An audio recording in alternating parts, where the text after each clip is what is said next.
If you want to support the channel, then please check out my Patreon page to gain access to exclusive videos, take part in Q&As, and watch my retrospectives before they go live on YouTube. Hello everyone, it's Oliver Harper here. For this audio commentary, I'm joined once again by Audi Sorlie for some more Van Damme.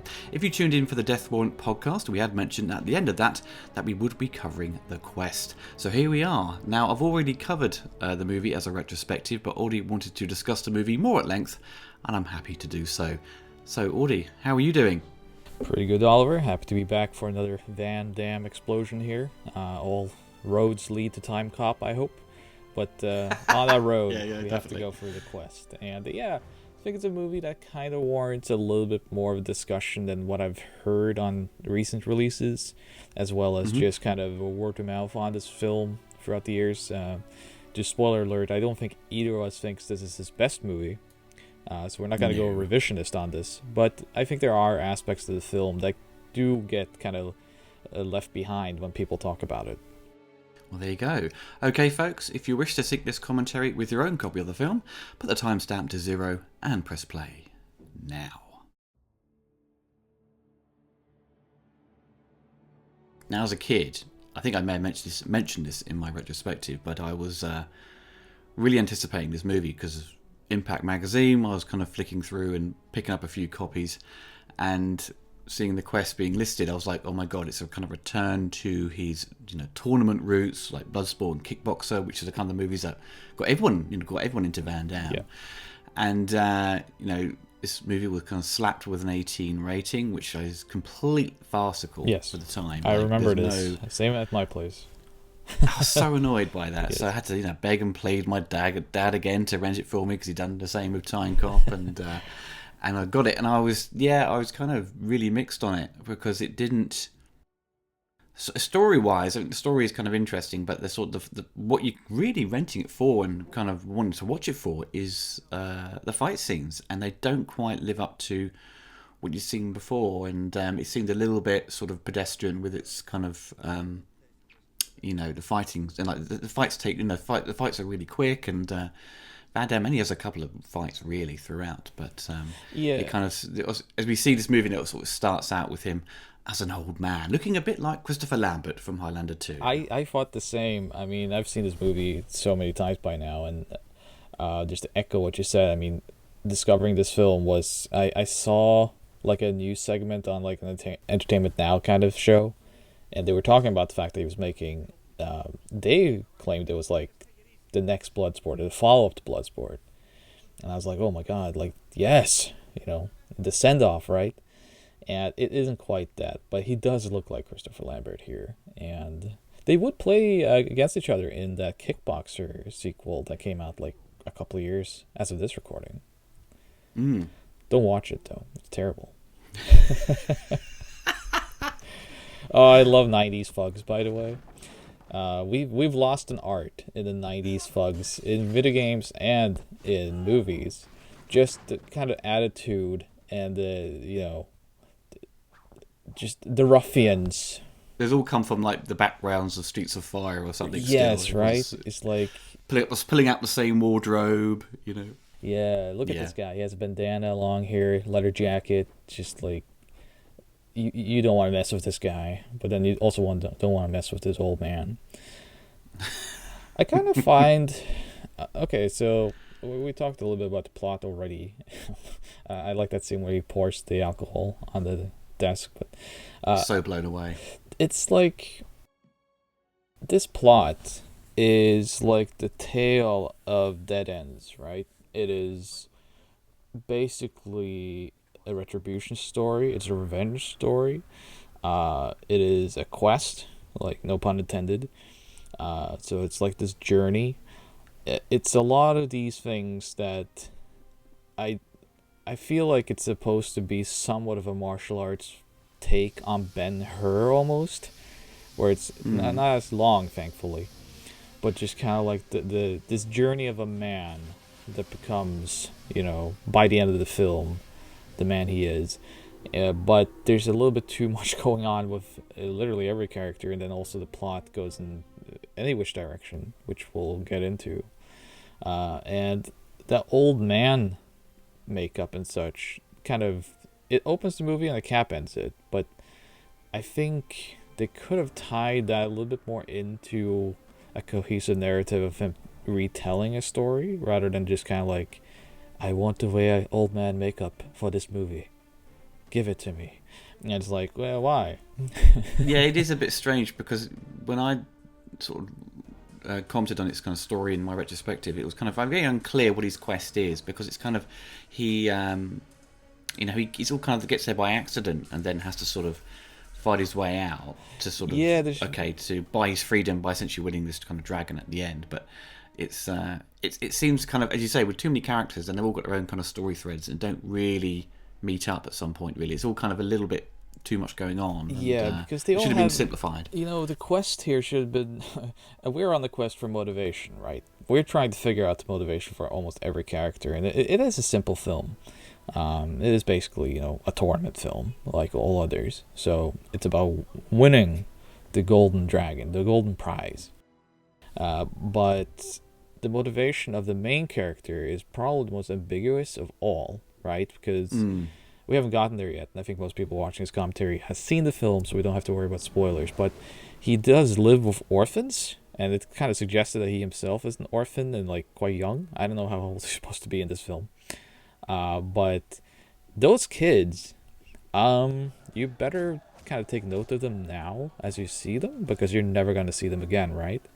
And I think even like the ADR line somewhere in the film at the end, right, where it's just like, and then I went back to the kids and I took care of them. And it's just like, oh, thanks for reminding me, because I totally didn't remember you took care of those kids. You ran away from them. That was clearly like they put ADR that in because someone said, well, wait a minute, what happens to these kids? Yeah, wait, weren't you like a clown in New York at some point? It's like, oh, yes. That was at the beginning of the film. And it's like, yeah, shouldn't that tie into anything?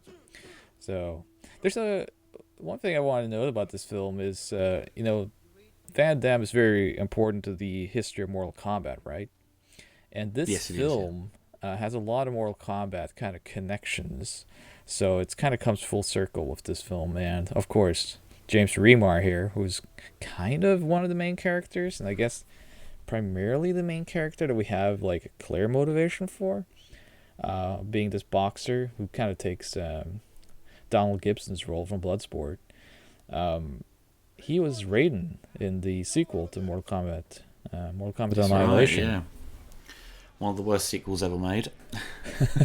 So that's the first Mortal Kombat connection, other than, of course, Van Damme and Bloodsport being the inspiration, because Mortal Kombat was supposed to be Kumite, which was based on Bloodsport, didn't get the rights, and then became Mortal Kombat. And in fact, this film, as we see the screenplay credits on screen here, this film was also scripted to be called, I think, Kumite at the beginning, right?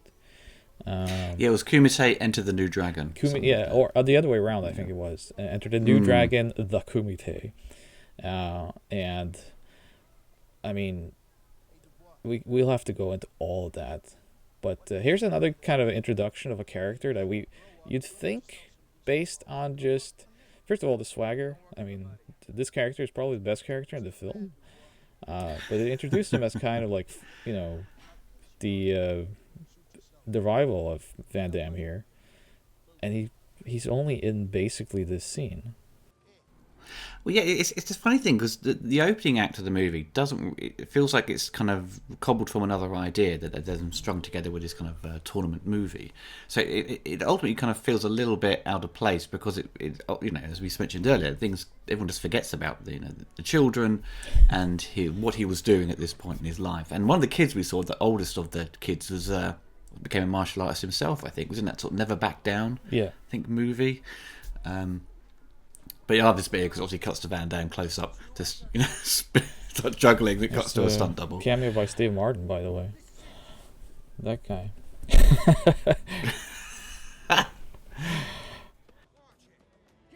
The opening sequence here, obviously, I think it's mostly shot in Canada, but it shows the production. Right. Yeah, it's supposed to be New York. Yeah, but it's great, Matt. It's great, great production design. It sells the production values quite well. So this, I find this a little bit kind of interesting for a Van Damme film because this is a very kind of clear take on like Hong Kong style like comedy action with the Yeah. stilts and him in the clown garb outright. It gives him a kind of playful edge, which sadly we never see for the rest of the film. Uh, but it kind of introduces your character to this aloof kind of orphan um, main take carer and this Robin Hood type character, right? And it clearly sets up that that's kind of what he's supposed to be. Well, it's not even modern day, but like a Robin Hood of its era. Um, and once we leave New York, we also leave this entire plot thread behind, and everything that we're being introduced here, from characteristics, developments, all this goes out the window. We saw earlier with executive producer Peter McDonald. Now, he was kind of asked to sort of produce the movie itself, but he wasn't really interested in Mm. doing that. And he wanted, so he kind of helped Van Damme sort of storyboard the movie. Then he would essentially end up sort of doing a lot of second unit and helping Jean Claude sort of through the directing phase. I think you could argue that it could have sort of shadow directed the film. I think so, based on what I've seen and Yeah, read. It's photos like, and behind the scenes, he's kind of there, sort of with his hands out, sort of, yeah, I acting as a noticed this a framing. lot. So, you know, we always talk about this in the Van Damme commentaries, and then, it's important to note now, in hindsight, his pretty good acting ability, right? His ability to actually convey emotion, which was a rare treat in action movies for the 80s and 90s. And I think here you kind of get a semblance of that. You kind of get like him being kind of attached to something here emotionally and Yeah. caring about it. And then later in the film, kind of out of a point to the film as well, it's not just out of the blue, but he becomes quite stoic, becomes quite kind of plain, like one He becomes a directional. man of few words again. Yes. It's sort of like he doesn't want to get all the difficult lines, so he's just basically, I'm going to cut this all out. So I just sort of have a Yeah. few lines to camera. Where Roger Moore would essentially kind of take over, and when we see him later on, he steals the movie.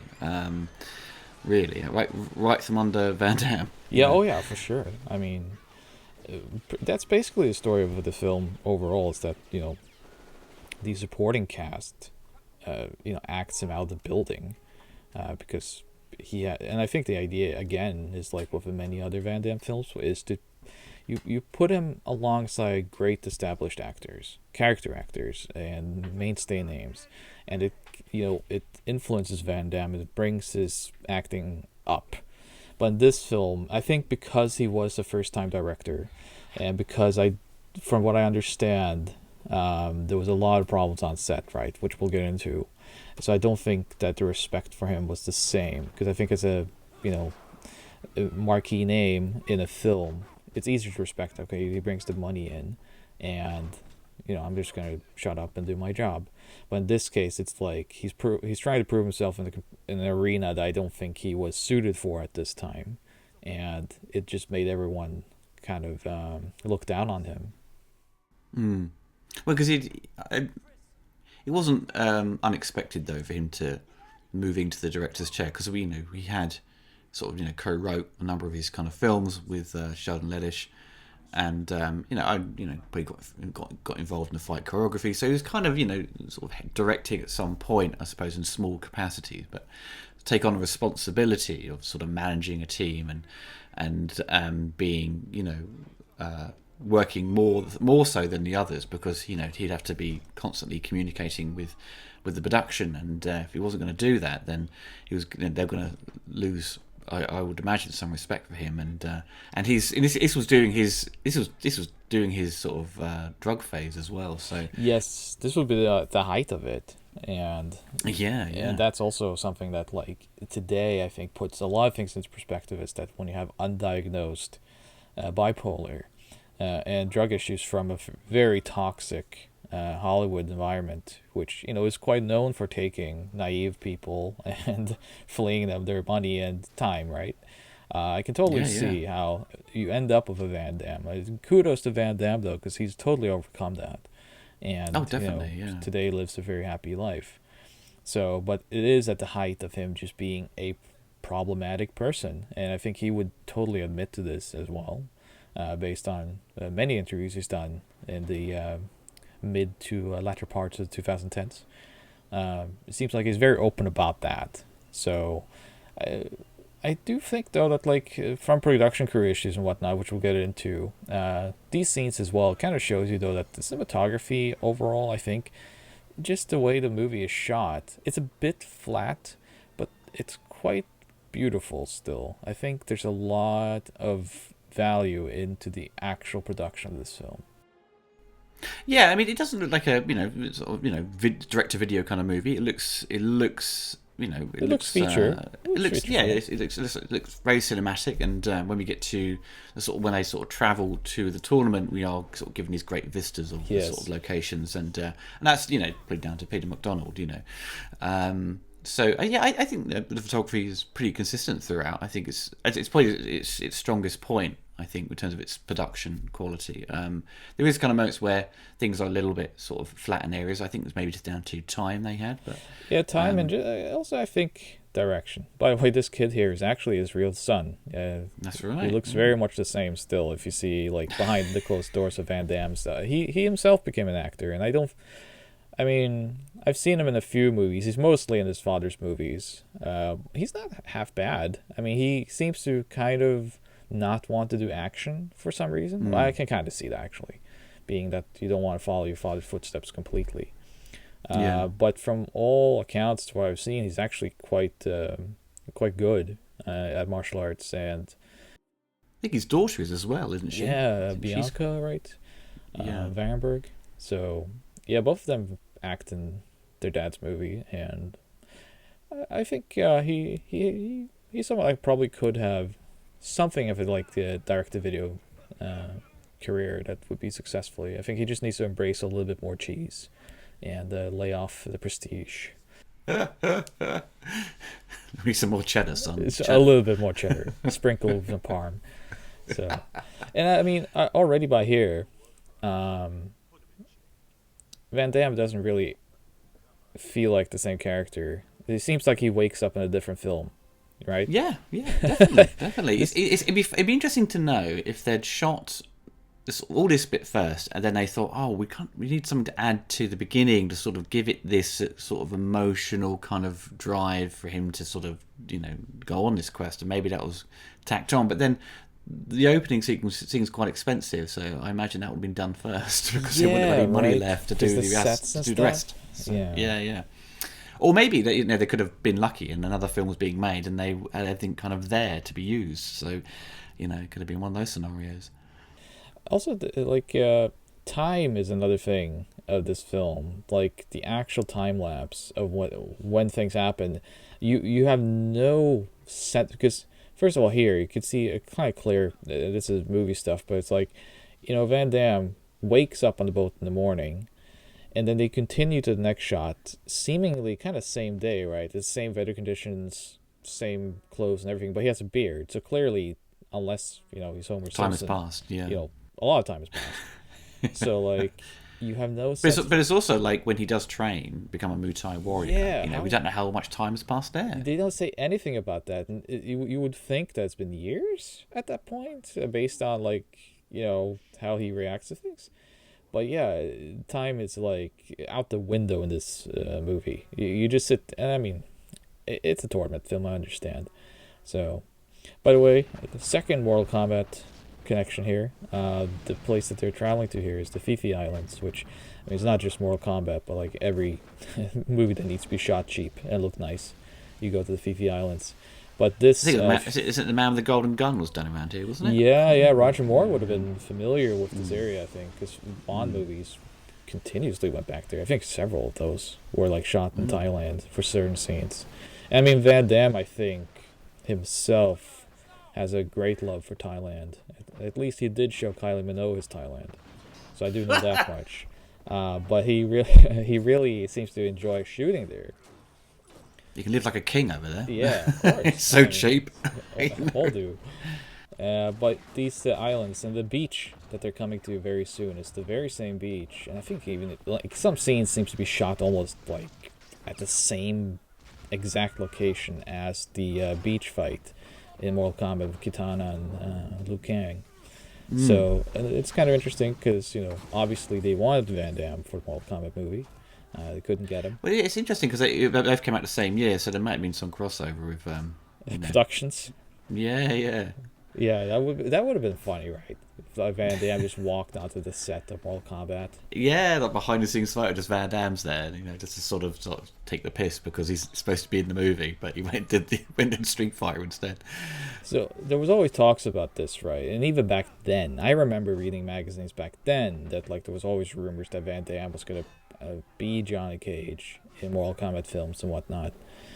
And I always thought this was a terrible idea, not because of like Van Damme himself or anything. Obviously, it's a clear inspiration, but that's the thing. I kind of like it being an inspired character.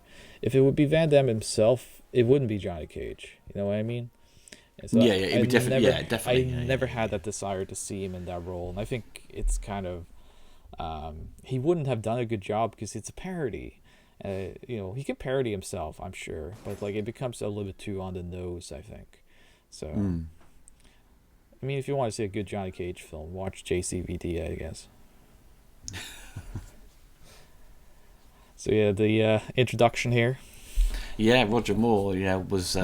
If everyone's got his biography, he's mentions the Quest and how much of essentially a shit show it was with Musha Diamant kind of being, a disorganized producer and Van Damme not really knowing what he's doing and his co-stars sort of blowing off and farting and burping and driving Van Damme Which he liked nuts. though. Which Roger Moore loved because he has a wicked sense of humour and he kept everyone's spirits high because Peter McDonald was, had worked with Roger before, so they sort of got a British crew together and Roger sort of kept everyone's spirits up and made it worthwhile. As much as he talks smack about this film, it says something about his professionalism though, because like in the film you wouldn't be able to tell. I think he doesn't have a great character in this film.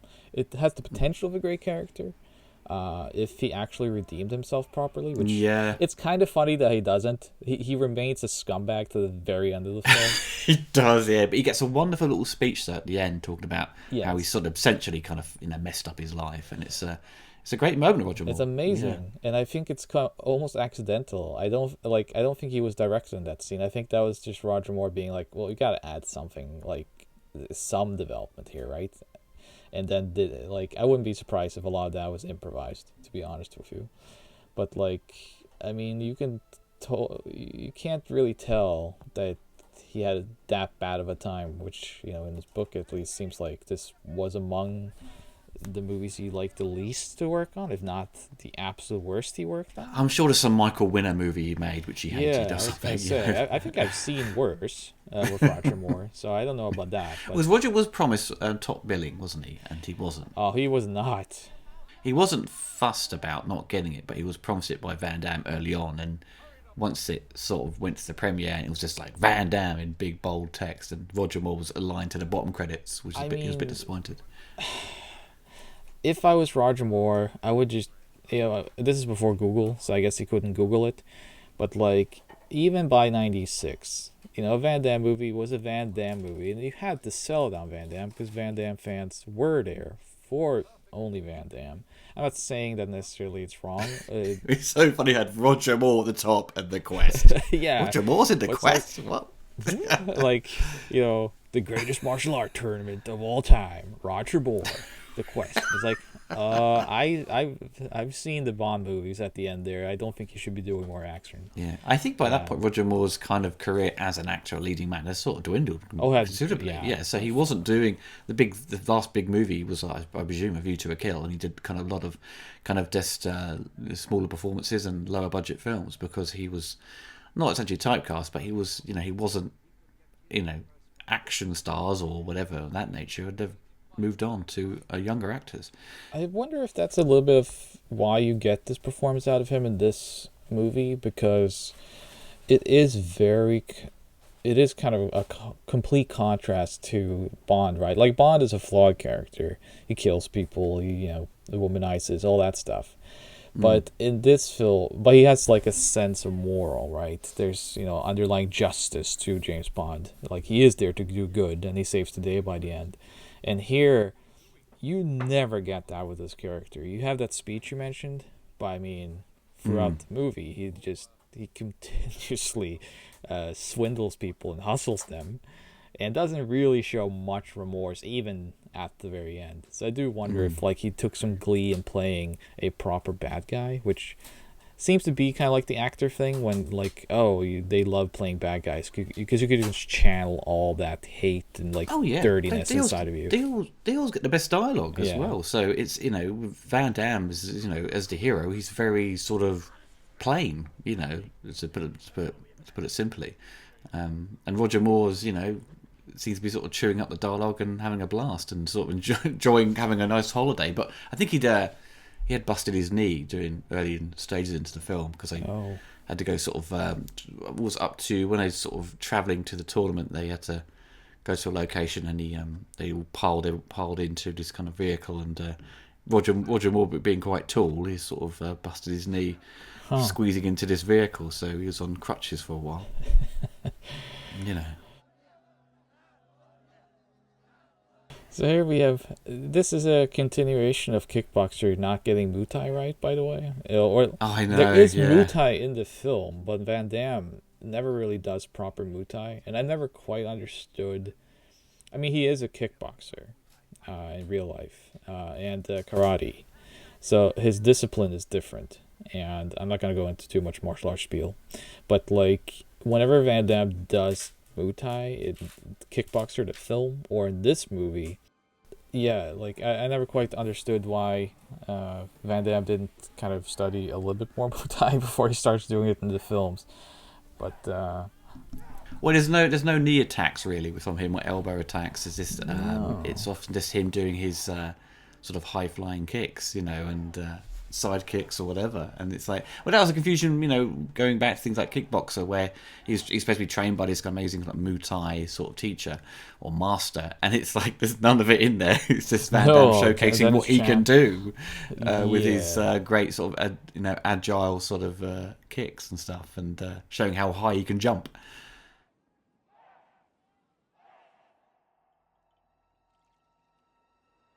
So, by the way, the monk thing also throughout the film, the monks travel throughout the world and give the invitation to. It's not the Kumite. What is it called in this movie again? It's like the Ganjan or something like this. Something like that. Yeah, it's just a Yeah. So, switcheroo of words. but you never really. I mean, it's never really built up much that either. They just kind of show up and it's like, oh, there is a tournament, or there's some like underlying plot going on that the movie is trying to remind us of, but we have way too many characters and way too much build up towards that because right now, Van Damme is on this island. He's now becoming like a Muay Thai fighter, and we're in like a completely different plot than what the movie will end on. Like James Remar's character isn't even in just yet.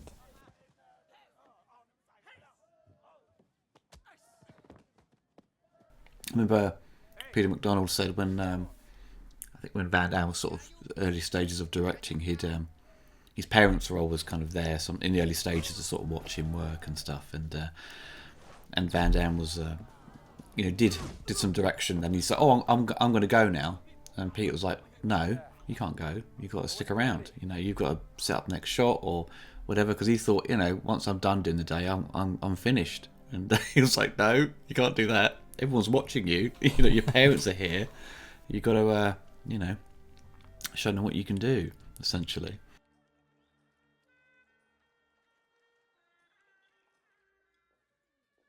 Oh, it tells you 6 months later. 6 months later from when though? How We don't long? know. How long was it on the island? Getting to the island, all that stuff. We don't know, but we are now at least 6 months later from whatever star date we were at prior. I think it's supposed to be like 1929. It's Or 25, I something. believe. It's 25, supposed to yeah. be, and that if you actually look into various aspects of the film, it didn't get quite the details right, but it's close enough that I think you can say, period piece, proper period piece.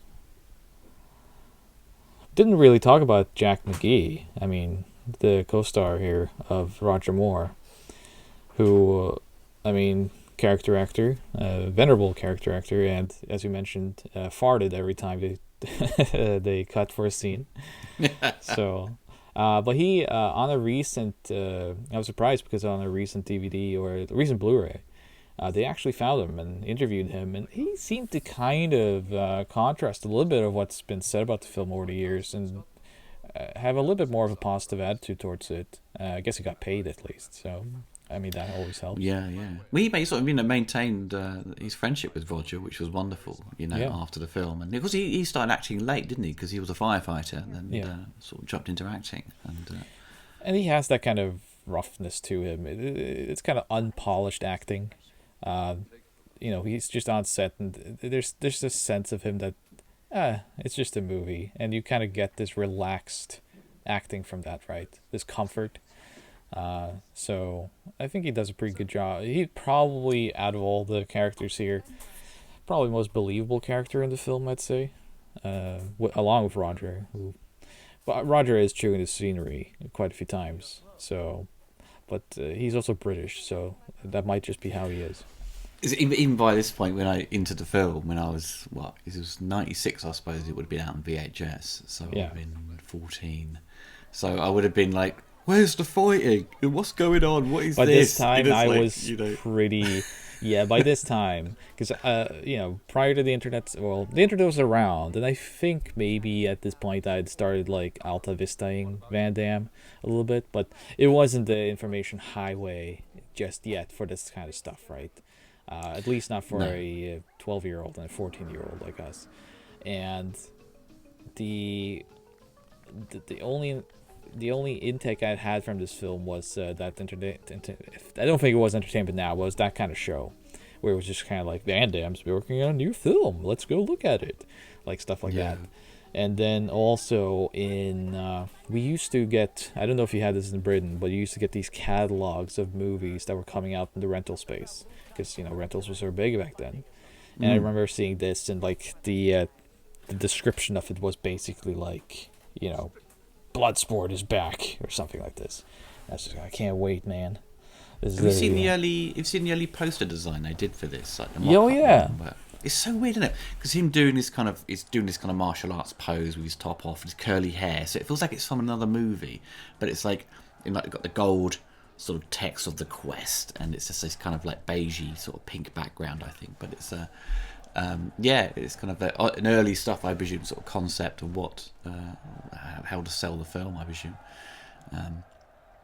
That was sort of there wasn't much really about, like, when I was making the video retrospective, like the early sort of stuff on the film. There wasn't much to sort of pull from in terms of like there's a few sort of production images, but there wasn't. It's one of those Van Damme movies that isn't like talked about that much in terms of like sort of the building blocks of it all. I mean, all we know, kind of I suppose the key element really boils down to the development of the story with Frank Dukes, and they obviously had to fought it out in court over who developed the story, and Frank went to the Writers Guild and got a story credit, but he wanted sort of obviously residuals and money out of it, but I don't think that kind of worked out for him because he lost in court, because it was all on TV. Yeah, that was. I mean, this is a bigger story than the movie itself at this point, right? Well, I guess it has kind of left the space of the film at this point. People haven't really talked about it, but I mean, I certainly remember, because it wasn't court TV, but the whole thing was televised on this show, and it was definitely the downfall of Frank Dukes, as it was. I mean, I think he had a lot of other controversies at the time, and had fallen out of favor with the martial arts community, for one, and then also in film, I don't think many people want to touch him. I think he had gotten a little bit big for his own good, in his head at least. And I mean, that court case, have you seen that recently? I saw it. Yeah, when I did the video retrospective, I kind of watched it through to sort of double check what was said and what Right. was at the time. And obviously, Van Damme is no stranger to court because I think he'd gone to court for I think Cyborg for I think a guy lost his eye I think and Yes. Unfortunately, by so yeah. accident, yes. But Well, it's a joke, isn't it? Because like later on, like I think Graham Norton, when he had one of the Hemsworth kind of brothers, kind of was in Expendables too, and he got kicked in the chest by Van Damme. He goes, "No, don't worry, it's a controlled kick." And he goes, yeah. "Nah, mate, you just kicked me in the chest." So Van Damme's always like he's clipped the odd few people with his kicks and punches over the years. I mean, Um, it happens. I'm sure. And I mean, the stories of Van Damme hurting people on set is not as vast as, say, Mr. Steven Seagal or Wesley Snipes or people like that. just gave me a So, Chinese burn. yes. So, but it's really interesting seeing that court case to me. Just seeing the dynamic between them because you can clearly tell that, like, Van Damme, I think, would like to be anywhere else. He's very aloof and just kind of like he used to be my friend, but I don't want to see him hurt and things like this. Kind of goes over this over and over, and then, but what's really telling is just Frank Dukes and his performance, I guess, in court, and it totally did not win over anyone, and I find him to be a fascinating man. There's a documentary about him now. Put Up Your Dukes, which Yes, a number of I years maybe you ago. should hesitate to call it a documentary, but there's a attempt of a biography called Put Up Your Dukes, and I don't know if you ever read the Secret Man, his book. No, no, I I never read have those. it. I bought the copy of that at a Christian bookstore in Richmond, Virginia, in 2004. So I saw Frank Dukes, the Secret Man, sitting on a bench there, and I was like, okay, I'll pick this up for I think 50 cents. And I read it, and I mean, it's a better script than this film, but Oh, really? not very real, I would say, based on the stories in there. So Frank Dukes is an interesting man, someone that it's hard because clearly he was someone that had martial arts prowess. I don't think he's really. I don't think you can really take much from him when it comes to his martial arts. I think he's pretty good, right? But that wasn't enough, I guess. See, I never. See, the thing is that seeing footage of him sort of perform these kind of martial art techniques and stuff is always a little bit like you've heard there's loads of stories, but you never actually see it. I mean, I think I've seen bits where he's training students from like the last number of years, but it's always just a bit like it's like watching Seagal sort of do one of his displays, In to Russia. yeah, and he's just like the guy's just like overreacting when they get pushed aside by Steven Seagal. It's just like what, and he cuts to the crowd where they're kind of laughing, even they're not falling for Yeah. that crap. It's a horror. With Frank Dukes, you can find footage. I think it's even on YouTube. I remember seeing, like you mentioned, Impact magazine. There was another karate magazine back then. I remember there was like pictures of Frank Dukes having like a showcase in like I think there's Inside Belgium. Karate might have been something like that, Yeah, or it's maybe so. Combat Magazine or something. I used to buy anything that had like either Bruce Lee, Van Damme, or Jackie Chan on the cover. So when I Kung was a Fu kid. Monthly or something like that. Yeah. I just remember with pictures there of like Frank Dukes in Europe because he had a European tour where he was, shattering the bulletproof glass with his punch, which I think has also been disputed. But there is footage now on YouTube of him doing like a performance where, he definitely has the chops. He does fall on his butt though at some point. He does the kick that's too. He loses his balance and actually falls backwards. So I don't know. Maybe And that wasn't maybe a it was all controlled sham. kick. There you Yeah. go. This, by the way, when we kind of go into now the plot of the journalist, we didn't talk about her, but like the journalist, I guess, love interest. I guess they are suggesting there's I the suppose, love yeah, I interest. suppose it's kind of introduced as that, and I presume that was that at some point they were going to do that, but it doesn't really kind of happen at all. No, it's like the Weirdly, no, kids. as we sort of mentioned earlier about Van Damme's character sort of changing, if his character was once he came onto the island, I think he should have still sort of maintained some of his charisma or sort of outlandish kind of like characteristics that he'd sort of displayed playing this clown earlier, but when he goes into the Yeah. training, we see him 6 months later, whatever, where he's very like in control. He's not very chatty or whatever. That would work. No, That would kind he's of that would imply that he's gone through this kind of rigorous training and been put a lot of time and effort into it. But I think we just saw a moment there where he tried to sort of like, hey, we got to steal these guys' clothes. That was yes, kind of like, the character we saw at the beginning. But sort of. I yeah, this guess is what they're sort. This, trying to yeah, I'm being do is quite, that being quite I generous know here. you're just trying to find you're trying to find the answers. I know, but like yeah, so the movie is trying to kind of tell us that like he went to the Mutai Island. They broke him down and built him back up again, and he's a hardened man now. He's a tougher man, but the look at what we're dealing with in the film overall is that like these are crooks, and we're off to steal stuff, and we're off to a bogus journey. This is Van Damme's bogus journey. It's his own bogus journey, and he started the film as a clown, as a thief, as a man with good heart, good intention, but he's a thief. He's a Robin Hood. Couldn't that have been weaved into the plot throughout and like have him kind of still do good while assisting on this like nonsensical quest?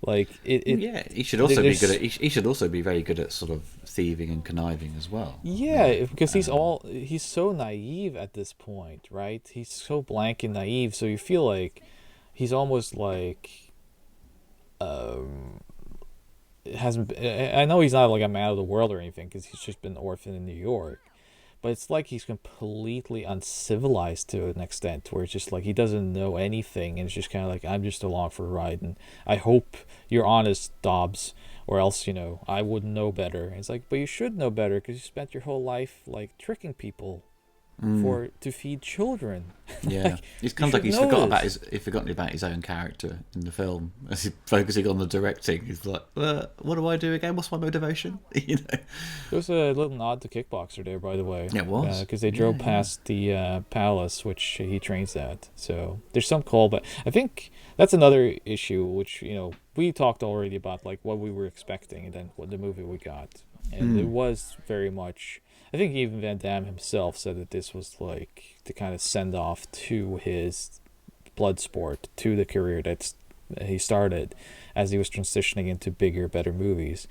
And this was also it was a Universal film because we saw it at the beginning, and this must have been the last of his because Universal had a deal with him. yeah, it was a 5 picture deal. So we had Hard Target, um, Time Cop, Street Fighter, Sudden Death, and then The Quest. Yeah. I think that was it. Yeah. So I mean, this is in many more ways than just one like a send off to the first or okay, maybe second stage of the career even at this point. But like here you're gonna get like the next big martial arts epic, and then I'm gonna move on to different projects, bigger projects, which He didn't went on happen to. I think he obviously. went on to Sony, didn't he? TriStar Pictures. Yep. There was like Maximum Risk was I don't know if that was the next one, but there was like Maximum Risk and a few other films that came out of that deal. Yes. Yeah, and because I presume that obviously Universal weren't going to sort of renew the contract because it was essentially diminishing returns for each film, kind of after Time Cop, really. Yeah. Street Fighter made a bit of money, so Streaming made a lot of money, yeah. yeah, but Sudden Death didn't, which is kind of disappointing because it was like one of my favourites. Yeah. Yeah, that's one of my favorites as well. And another film that hasn't gotten its due, No. apart from your video. So, but we talked about production design and cinematography, right? I would say that like these shots, alongside something we didn't talk about yet, and that's the score of the film, which maybe in terms of just execution, the best part of the film. It isn't the best compositions. It is very much like Rent the movie score, but I would say that like it works really well just because it is Randy Edelman.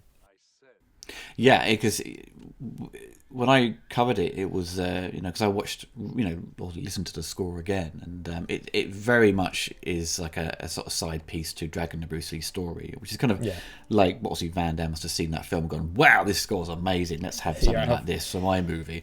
And you get what the score does really well is the emotional piece to it all, and which is kind of still a bit of a reworking of the sort of, I suppose, the theme of either Brandon or just Bruce and his wife's, sort of love theme, I suppose. The love theme, yeah, which became like the trailer song at Oh that time. man, yeah. Remember? I mean, even the Quest has the trailer music that's kind of Yes. taken from the Dragon Bruce Lee trailer music, which is one of the best sort of trailer themes ever. I think really, I it's really good. I mean, Randy must have made so much money just licensing out these kind of like pieces of music because also Oh, I'm sure he still Dragonheart gets as well. residuals. Oh man, he's probably still makes money on that because, I was just a small side thing. Like I remember going to the theaters. I didn't go to the theaters with my dad often, but I remember I went once and to see a cartoon or something, and there was a trailer in front of it for like some kind of ship movie, like some sailor movie or something. I don't remember anymore what it is, but I just remember that like it had that pan shot over the ocean towards like this old boat, and the theme kicks in, the love theme, and I leaned over to my dad. And it's like, this is Bruce Lee music, and my dad was just like, who's Bruce Lee and what are you talking about? Like, shut up! Like I'm here to watch a film. Like he was not impressed by my knowledge of the film music. So So my dad knew who Bruce Lee was. When he introduced me, I think my dad it was Kung Fu. No, it wasn't Kung Fu Night on BBC. I think earlier than that, but he taped Enter the Dragon for me, and I watched it. I thought, oh my god, this is like a real life Superman. My dad was like, "Yep, he's dead." I was like, "No!" I was so gutted. I was so upset. I just like seeing this sort of real life hero is just had been dead for 20 years at that point. But yeah, the music, it's got some like a nice percussion here and there, and some of the sort of build up of things. But it's the sort of main theme just doesn't work for me. That sort of yeah, so it's that's like the exact same point I was gonna make, where it's like, repetitious and a bit like doesn't go anywhere. yeah, it's like this rhythmic, like almost militaristic orchestration, and it's like it doesn't work at all towards. I don't think I think he kind of phoned this one in. I think, Yeah, I mean, we're like most, or maybe but maybe didn't get enough sort of direction of what he kind of wanted from Van Damme, like kind of I think where he wanted it to go. Or would you say he was a bit typecast maybe at this point, like Randy? I mean, with the because Dragon Bruce Lee story, I mean, within the industry, I think kind of put him in like because he had made that love theme. There's other parts of the music to Dragon that's great, but I think he kind of was expected to make that type of score again and again, because it was so effective. he did Daylight as well, so that's Yeah, kind of another sort of just a pure action score, which it kind of just follows similar kind of traits of his other stuff. But it's a good score. I really like Daylight score. It's really sort of that mid-90s style where with Sudden Death you got John Debney's kind of style as well. You got the sort of mix of electronic kind of music with orchestral stuff, and they both really work. I think Sudden Death is probably still one of my favourite action scores of that period, but Daylight is a good sort of side B to that. But yeah, for this it doesn't quite hit the mark really, where Dragon is just like, wow, really amazing score, where this doesn't quite deliver. no, something that it doesn't deliver as well in this film, I think, is the bad guy, which is introduced here. And I think it's Quizzy, right, who did the Attila in Lionheart, Yeah, yeah. which is kind of amazing. I mean, he's always been big, but like he's pretty humongous in this film. But I totally get what they're going for. I mean, we all seen Bloodsport, right? Like the Chong Li kind of Oh um, yeah. character. But first of all, he has no lines. Van Damme's, yeah, he has no lines, yeah, because he's pulling. He's to me, it's like for the fans, he's pulling from different things from his past and sort of pulling it all into one movie. And it's it is. At the time, I was kind of like, oh, he's from so and so, but looking at it late years later, I'm like, oh, it's actually he's doing quite a good job as sort of trying to sort of bring back familiar faces to his movies to sort of say it's a sort of final send off, I suppose. Yeah, but I just don't think that, like, again, I think it comes down to motivation. I think there's so little motivation going on in Van Damme's character, because we never get nothing really established for him. For James Remar's character, there's motivation, and he comes back with a flimsy ass belt and gives it to Van Damme and whatnot. But like Van Damme is just kind of sitting there like, oh, okay, cool. Like, I'll go with that. Like he's so just coincidentally there for all these characters, and doesn't really add to anything. And I think that's what Van Damme's own motivation to get back at the Mongolian fighter is so weak by the end. Because in Bloodsport, they keep building up the friendship between him and Jackson, Donald Gibb, and like and it feels real. There's chemistry there, and who can't forget like the famous hospital scene where Van Damme gives him a kiss, and like you'll be okay, brother. It's like there's something there, something real. It's like they're real brothers almost. In this film, it's just like Remar is now out of the film, he's just off on the horse into the sunset, and we move on. So yeah, there's. But he sort of comes back. He comes back as sort of he's changed his mind. He's going to help. How did he find his way? He doesn't have the map anymore. No. Also, that map is pretty simple. It's like the map in Golden Axe or something. It's like, yeah. across this flying bird. You'd be like, what? There's like 3 streets on that map. It's like you go, left, right, and then you turn to right on that little salamander-looking lake. Yeah. All right. I mean, the Golden City, or you could have so just looked like told Remars to sort of open it up so you can see it, just copy it. Yeah. And also, I think the location. I mean, Thailand, excellent place to film, but they created these kind of confined sets, right? Because we had these beautiful vistas, and I understand it's supposed to be this gated community and secret and this and that. I love the blimp, by the way, but it also hurts the production value of the film by the fact that we're now going into this very closed, very obvious set, where it just kind of feels small.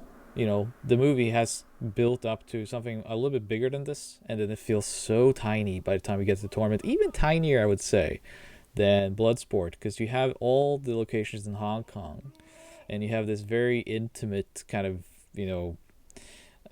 arena in Bloodsport with everyone on the rafters going crazy and whatnot.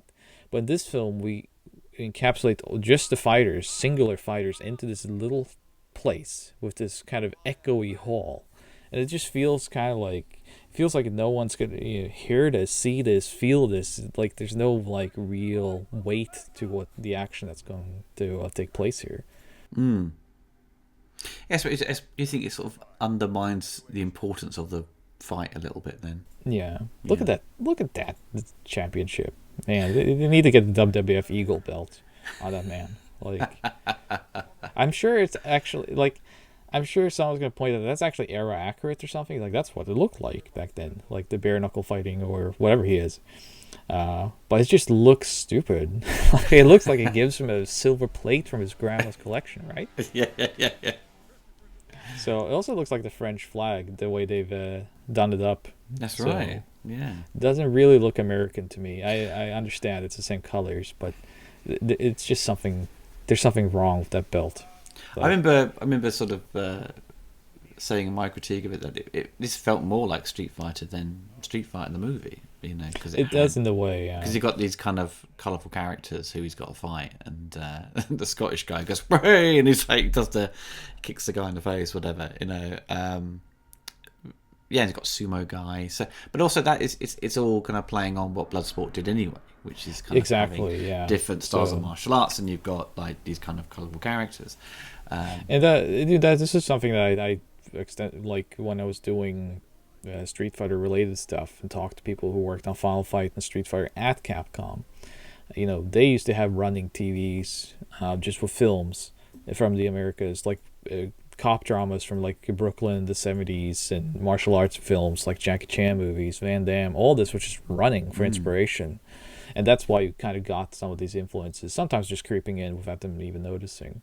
But it feels like a Street Fighter film because these films laid the foundation originally for that to come up in 1992 or 91 actually.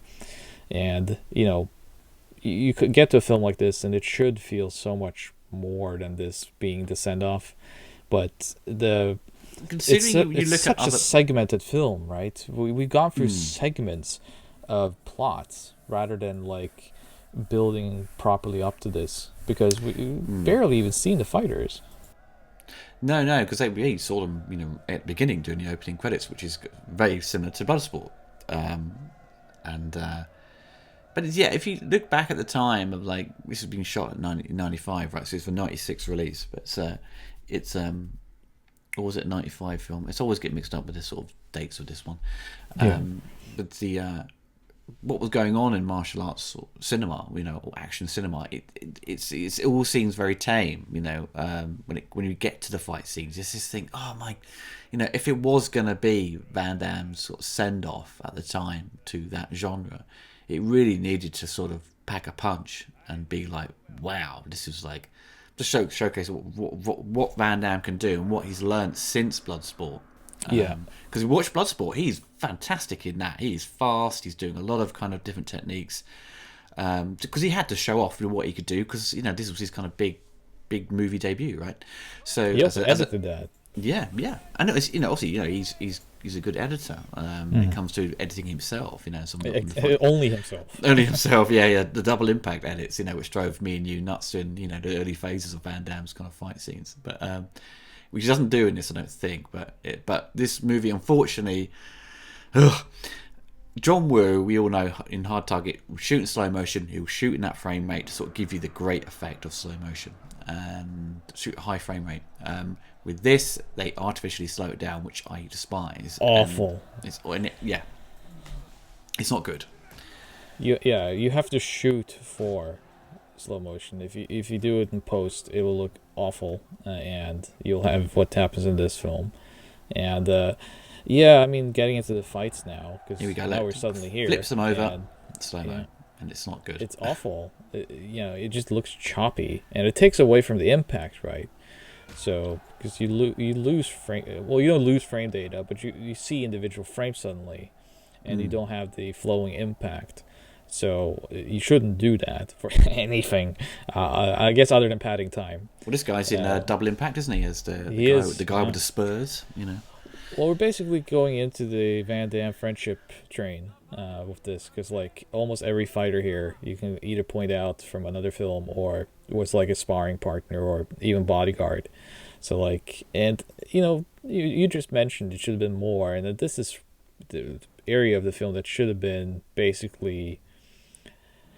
I hesitate to say like an expendable kind of thing because expendables is terrible, but like bringing in martial arts superstars from then and now, I'm not saying Jackie, but just overall, there's evidence to this film that if they had gone that direction, you would have gotten a much better, at least, fight film.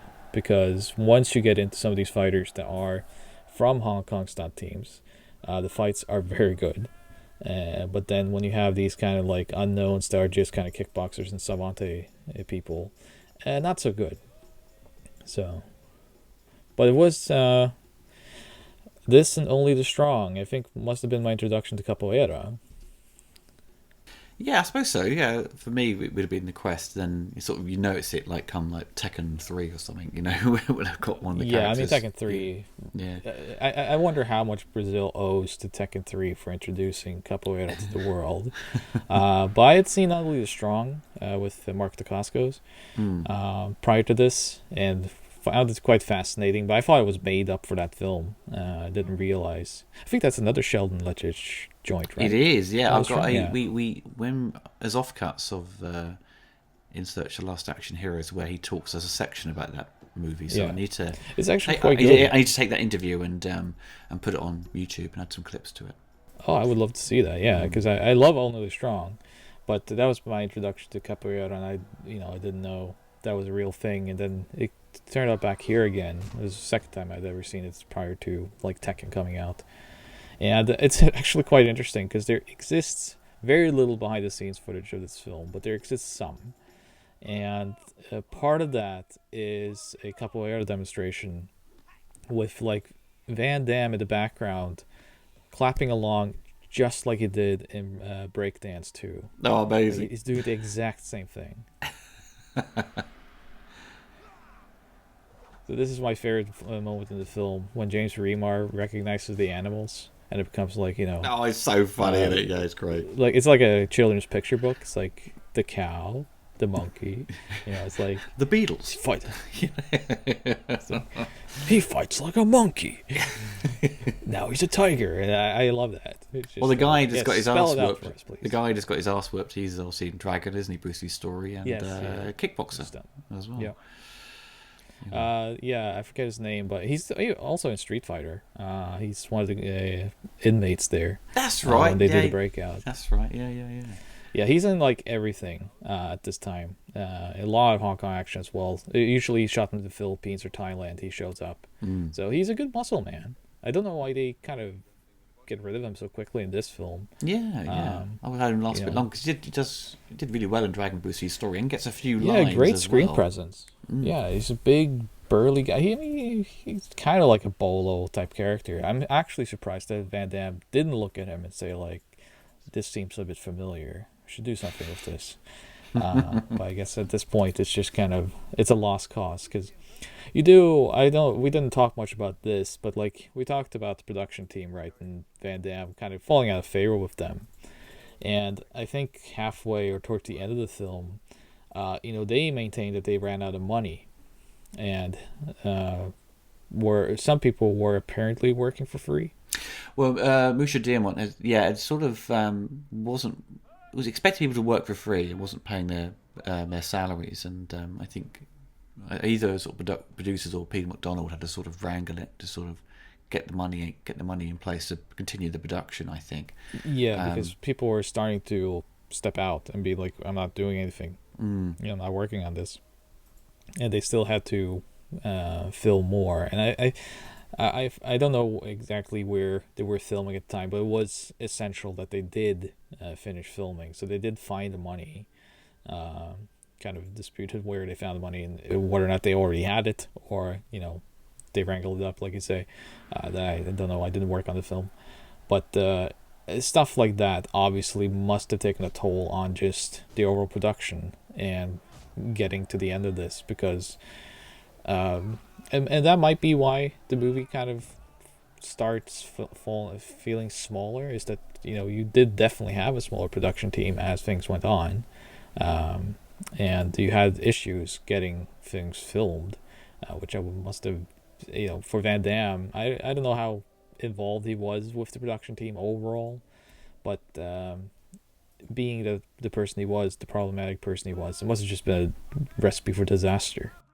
Also, the fights we start to see here, either that some are being kind of trimmed down in the edit to sort of speed through the time, Yeah. or they've just basically, they've decided like we're running out of time, we've got to try and cut these fights short, and then the guy with the sort of the Scottish guy, and it just does a couple of punches at a kick and gets his balls destroyed.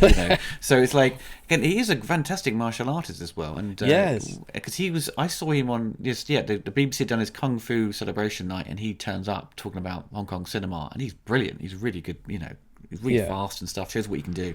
But yeah, obviously he's gone to be a very successful stunt coordinator, I think, working on things like Justice League and stuff, but he seems wasted in this. It's like, oh no. It's like, Yeah, because they spent so much. So the problem here is that we start going into like Bloodsport was so ingenious with this, right? Because you have sets of fights, character development, sets of fights, character development. So you start caring about the characters, figure out them out as we go along with the fights. Whereas in this film, they're trying so much to front load the characters, if a few of them at least, front load, and then like you get to all these fights at once. They're just this like fight of the fat fight.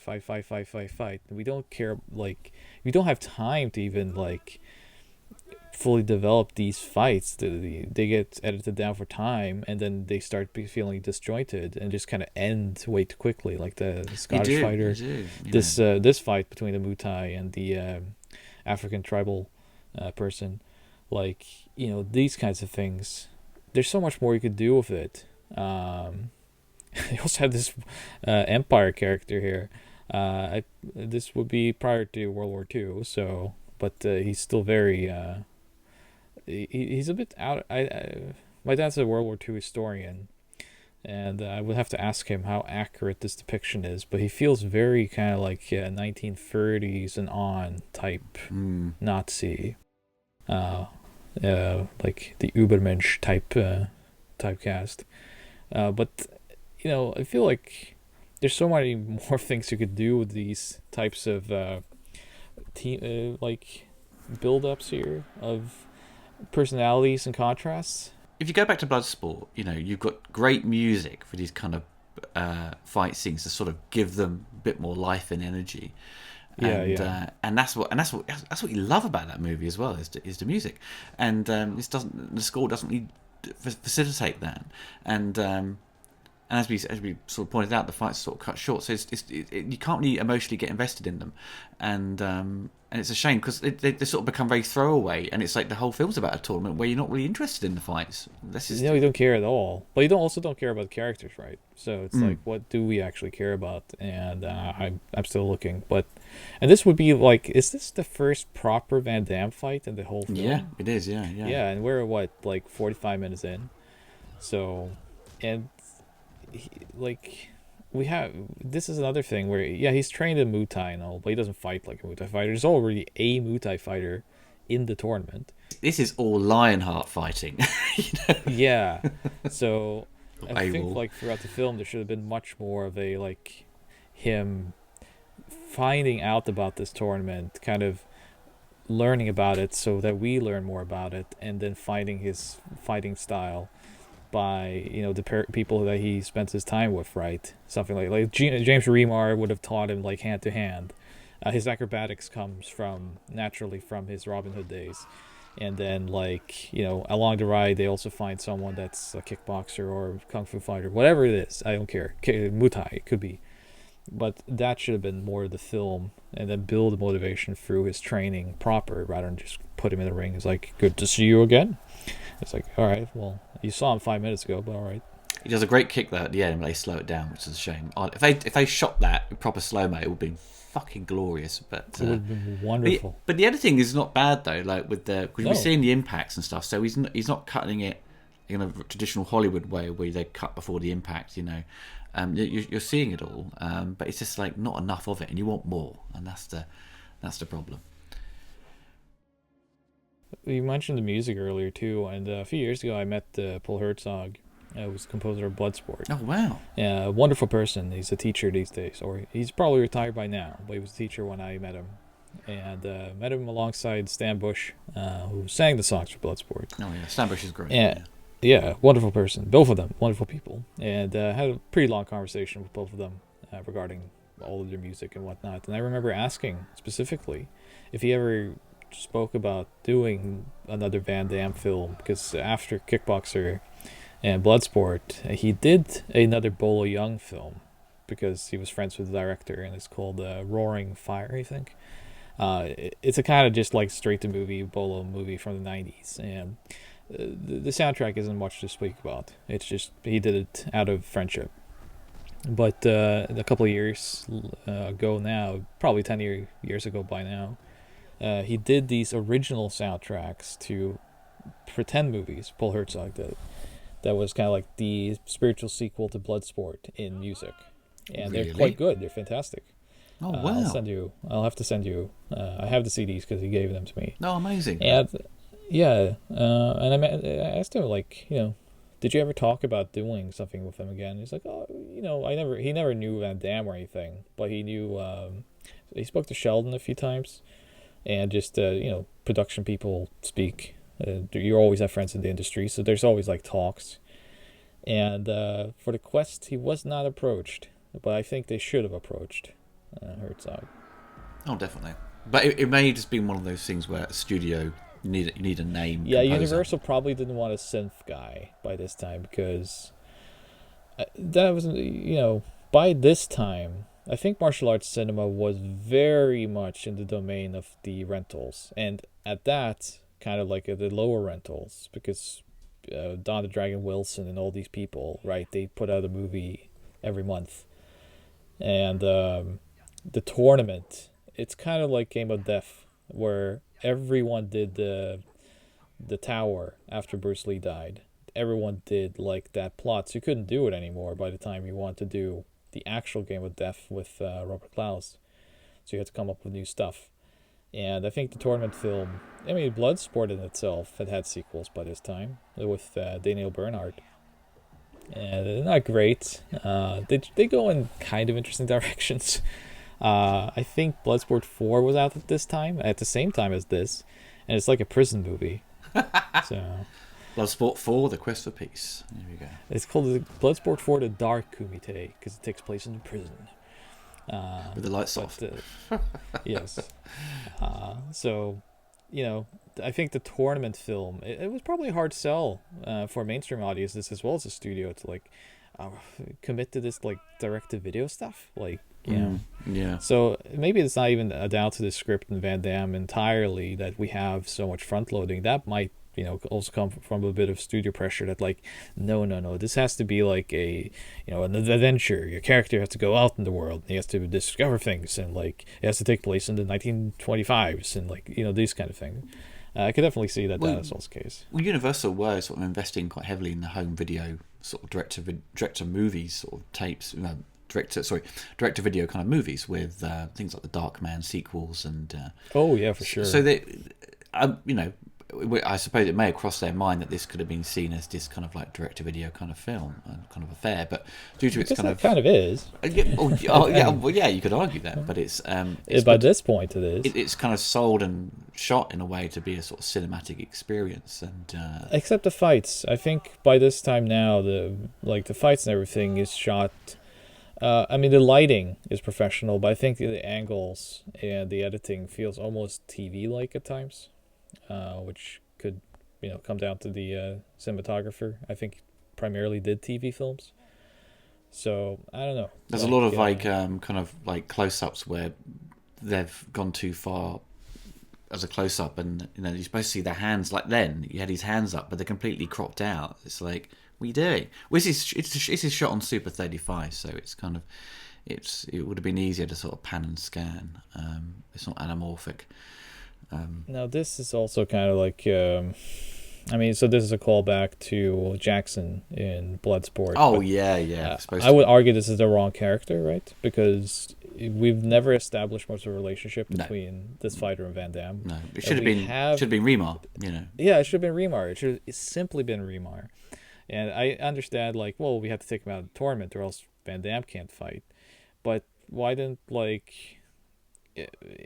just have Remar confront the Mongolian guy. They already did actually, and just have him kill him outside the tournament. Or there's so many ways you could go with that, but they kind of just kill off a different character altogether that no one cares about, and we're just kind of like, well, it's sad, sure. I'm not gonna say it's like no one cares when people get killed by a backbreaker. Wasn't he the guy that's got killed off? Was he the guy in Time Cop with the knives? He fights in his bedroom or his apartment.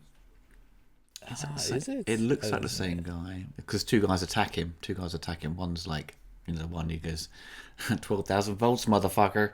He tries to electrocute him. But it's the other guy. I think so. Look familiar. It could be.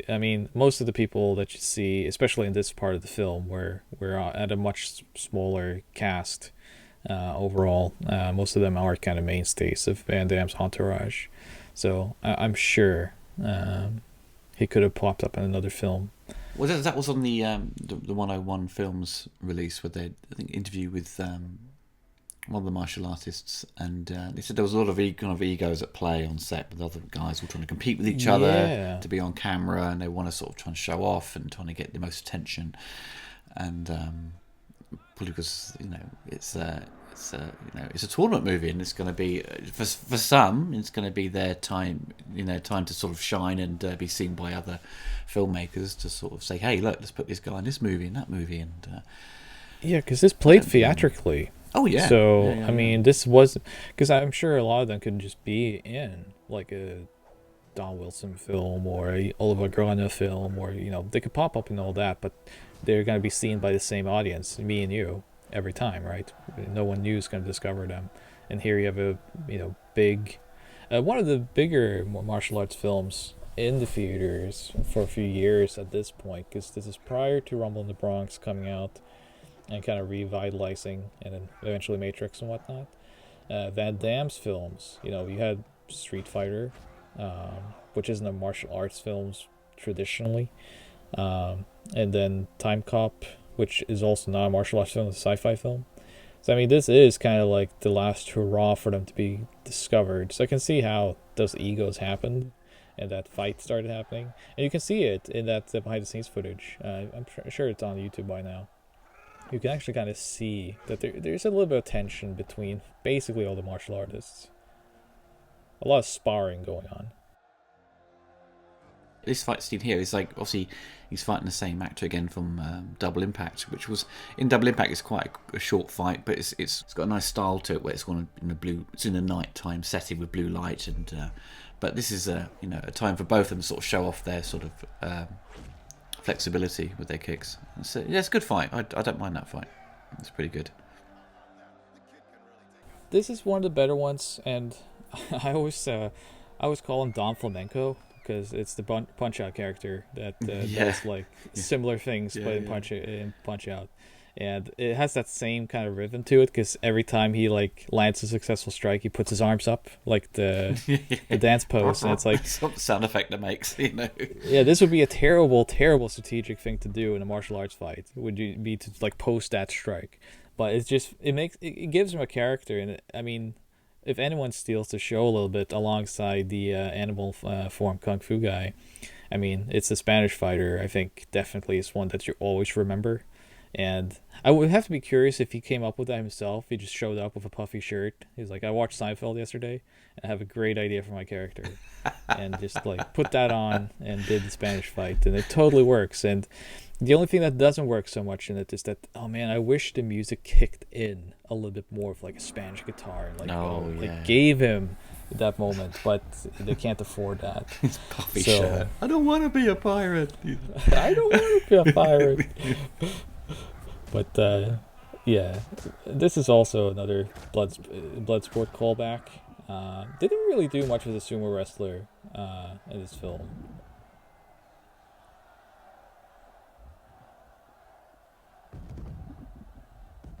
I can't remember. I think is it Mikhail or there's two of them. Yes, right, two of them. Yeah, the brothers. Yeah. So, but he doesn't like fighting style. It's just punching. It's not, which is just a brute, which is never really exciting to watch in a fight scene, because like in Lionheart it is just punching, and it's like, and they do the double impact editing with the punches, which is hilarious. As a kid, when you're watching it, it doesn't matter. It's great entertainment. But as an adult, when you're watching it, you think, oh, it's a bit lame.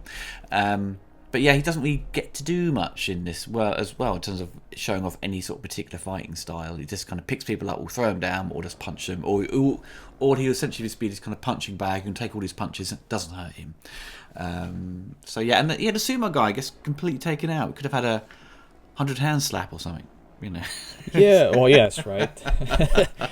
I just feel like that, like for as many fighters as we have almost no time with them. And we have so much time with all these other characters that also just look at this. This is the worst plan I think I've ever seen to steal the Golden Dragon. I guess they don't have any alternatives, but no. This I maintain is the best fight in the film. It's way too short, but what's interesting here is that you get Van Damme actually doing very close to like Hong Kong style choreography. The timing is really good in this fight. And I love that kick, by the way, where you see Van Damme actually connect on his flip. And it's beautiful, right? It's just a shame that it's in slow motion, shot the way. It's good that it's in slow motion because you actually see that he figured out his style, and he actually intercepts his dodge, right? So he kicks him in the leg, so he like stuns him a bit. He lands on his feet still, but you can see that the fighter's like, oh, like I have to re-strategize. But it should have been shot for slow motion rather than like artificially imposed. But hey-oh. But I just wish that fight could go uninterrupted without this nonsense going on, because this is the closest you get to Van Damme in like a Hong Kong style fight. Oh, definitely. And if it wasn't intercut with Roger Moore trying to steal the dragon, and if it was just one long take of him doing those attacks, that would have been like, wow, that is great. That's what I want to see from Van Damme. you know. But it was a long take, though. If you look at how that was shot, it's just a shame that it comes to an end here. In this fashion, also, I always found this to be kind of like, like, why? This isn't the fighter to do this with. This kind of like mercy thing.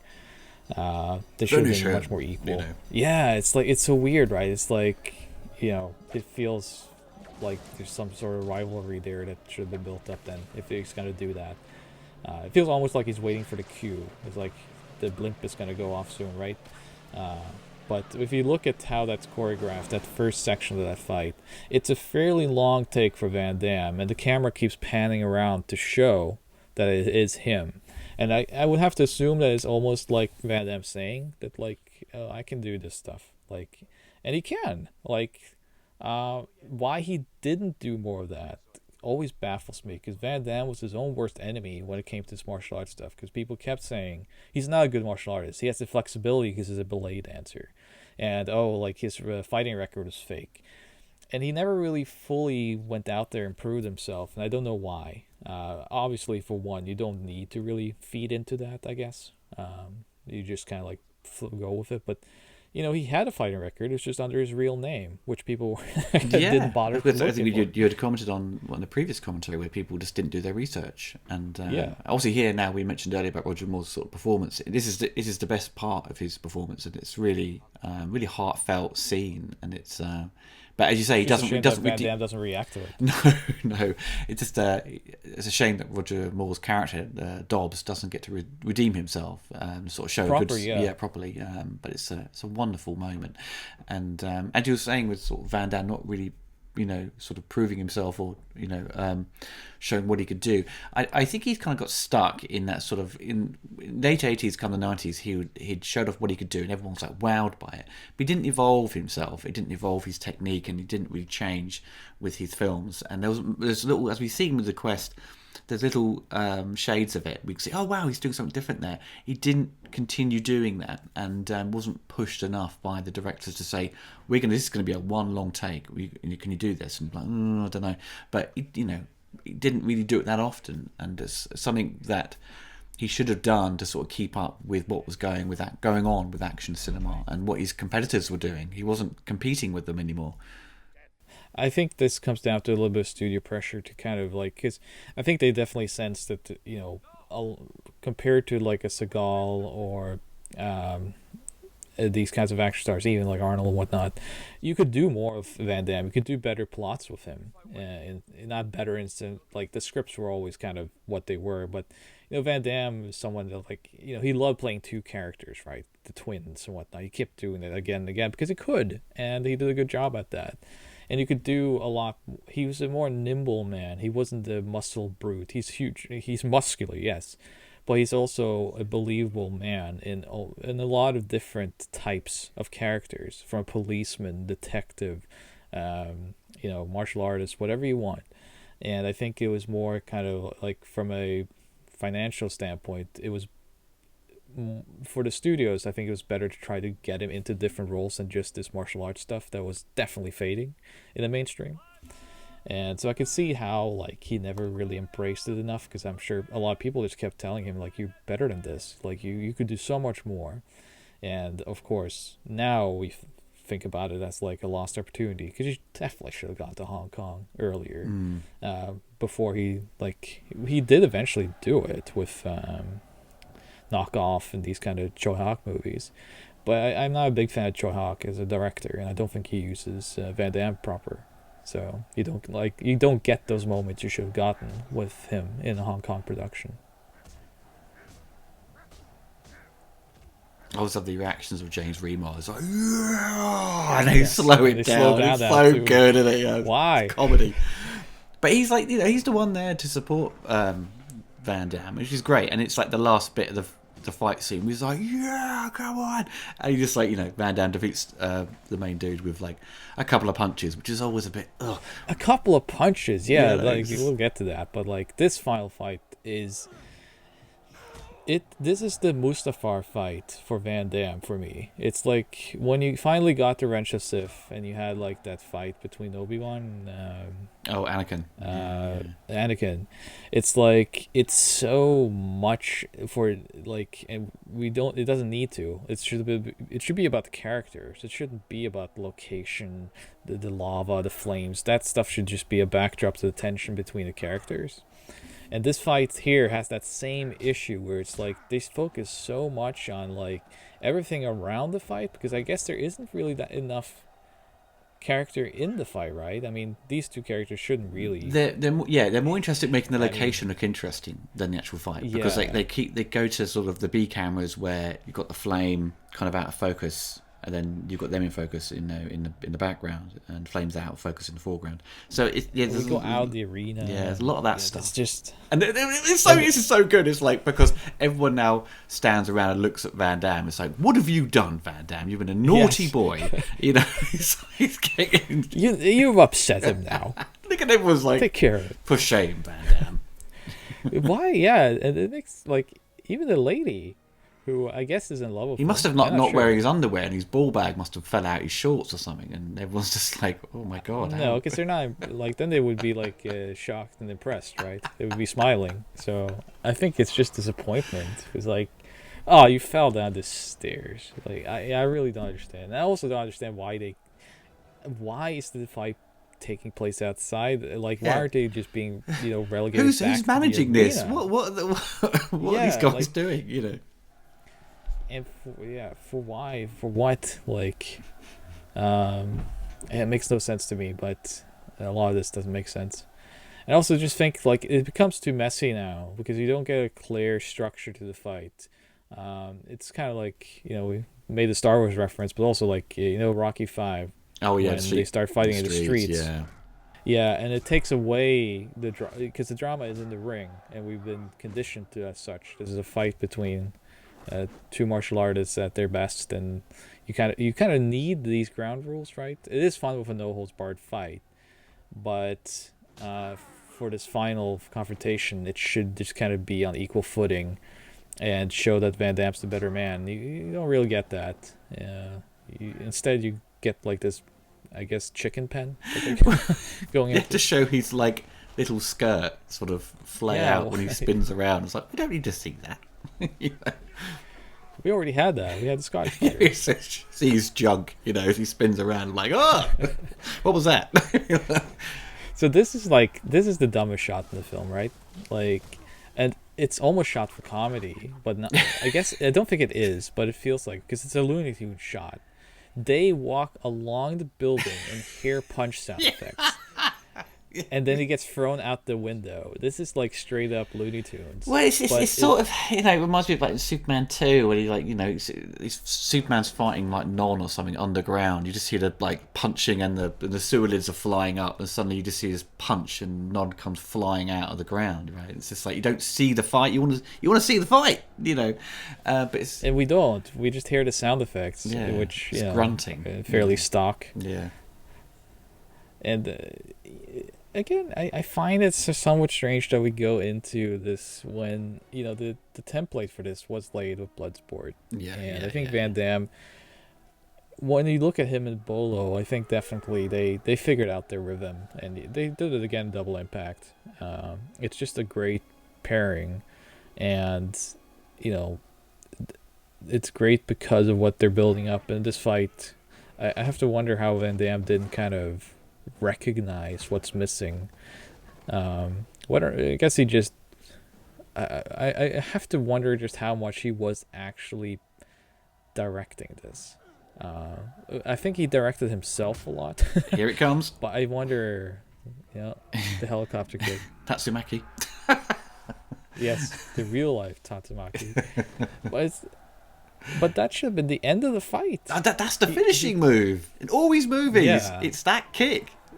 It's like, come on, Van Damme. I can't. Let's do another one. Do some more. He did like 10 in Bloodsport. Come on, one more. Oh yeah, with the music like crescendoing. Oh, at that man, point. yeah. It was beautiful. This is just. I think if he's with an uppercut, I suppose it's a dragon punch, isn't it? But Yeah, but not really. I know. The end of this fight is It's at this point now, underwhelming at its finest, really, and it's a lot of. And yeah, the film deploys a lot of those sort of zooming in on the eyes. You know what I mean? The sort of standing there. yeah, it's very cliched at this Oh yeah, point, yeah.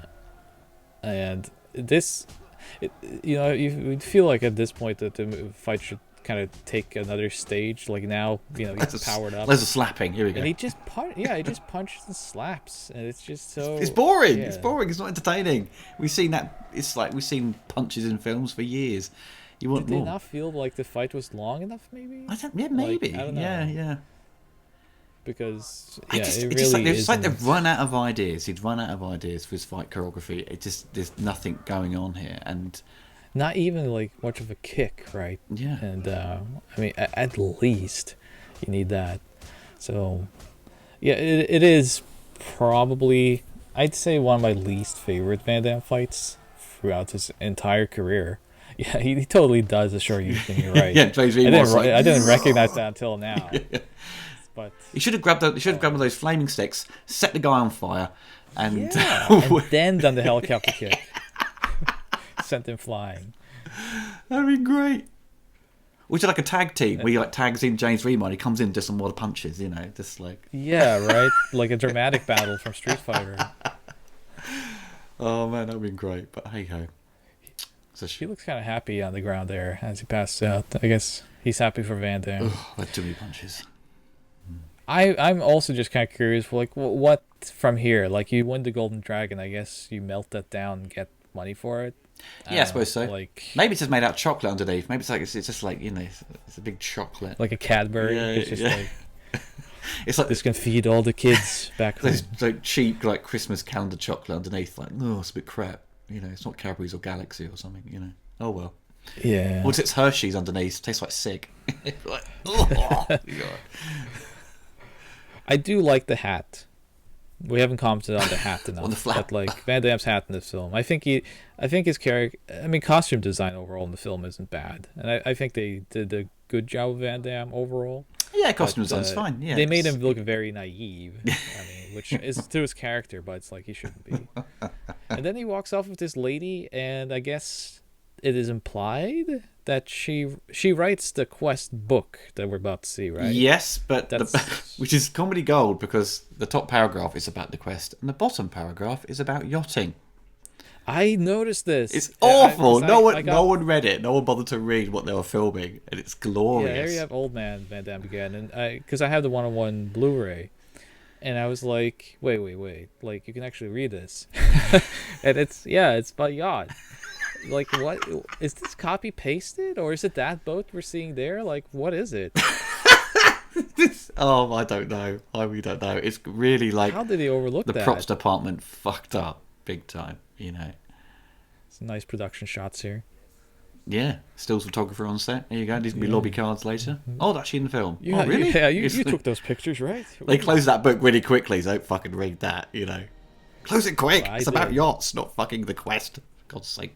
It also has like that Lord of the Rings font on it. It's like never-ending storybook, isn't it? You just closed. Yeah. Chris Dubois. Yeah, it is. Okay, so I mean, this is... I enjoy the film, and it's weird because I feel like I enjoyed more up until the fights. Yeah, it's true. It's true. The actual journey to the quest, to the tournament, is more interesting because you got to play with Roger Moore. You know what I mean?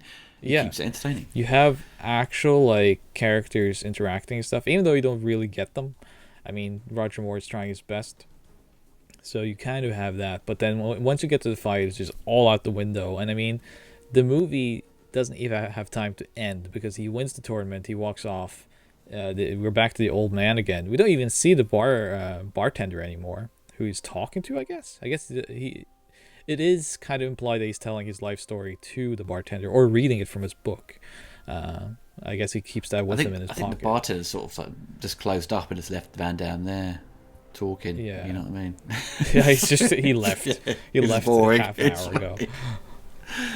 And again, I just wish Van Damme does a fairly good job for the little we see him in that costume. I would have loved to have seen more of that and just give it. If he wants to act, that's the place to act, right? Okay, it's a In question for you. costume. It's a question for you. Okay, what's Yes. better, Steven Seagal on Deadly Ground, him directing, or Van Damme directing The Quest? Oh, The Quest. There you go. Are you crazy? Are you gonna say On Deadly Ground? Oh God, no. It's not. It's Oh, girl, thank God. Audie's heart missed a beat then. Man, Steven Seagal is just the worst. Like, I never liked any of his movies, even Nico. What about Under Siege 2? I mean, that's gloriously bad, but so much fun. Yeah, it's camp to the max, but I enjoy it for everything that isn't Seagal. So, but yeah, it is a flawed film, but as I think we tried to point out in our ramblings, there are definitely aspects of the film that are, for a first-time director, a first-time project like this, and doing everything that comes along with it. I think at least from cinematography, the score, things like this, it is a beautiful film. It looks great, and there's definitely merit to what was achieved. But I think for us as martial arts fans, I think that's where it kind of falls apart. Yes, it's a competently made movie that doesn't deliver on what it's trying to sell you. That's its kind of problem. And it's just a dead end of motivation and plot threads. We introduce so many things, and none of it really. At the end there, all we got was a book about yachts. yeah, pretty much, man. Yeah, it's it is what it is, really. It's a show. Well, isn't Van Damme supposed to be doing his one last action movie soon? It's just been going around the news. That's what they've been saying. The news at the moment. Yes. So it's. But they all say that, and then there's always another. They always come back. They say, "Oh, you need to pay the tax, man." Oh God. One more action movie, Bloodsport 5. Here we go. All the way at The Quest 2, Electric Boogaloo. That's what they should do. Yeah, right. Where's that? That's what I want. Set in the future. Yes. Maybe they can explain to us what they actually did in this film then. So, yeah, I would love it. So when are we doing Highlander 3? Highlander 3? Oh my God. That came out of left field, that was. I thought you want to do Time Cop, don't you? You want to do the... Yes, I mean, as I said at the beginning, all roads lead to Time Cop, I hope. I want to do everything with Van Damme. No, I was watching a Highlander, the TV show, yesterday on late night TV, and I came to think about the Highlander series. I love Highlander. I really do. It's number 3 is an interesting movie, actually. So that'd be fun to do, actually. Retcon movie. Yeah, that it has sort of effects plug-ins from Time Cop as well. Which sort of travels around. That's a Time Cop effect. What's going on? Yeah, it has that wavy butterfly pattern. Yeah. That's like someone's done on like an Amiga, Most probably. Well, there you go, folks. That is the end of the commentary. As me and Audie hinted, we'll be back with some more Van Damme with Time Cop, one of his finest movies from 1994. Okay, everyone, take care of yourselves, and goodbye. Be aware.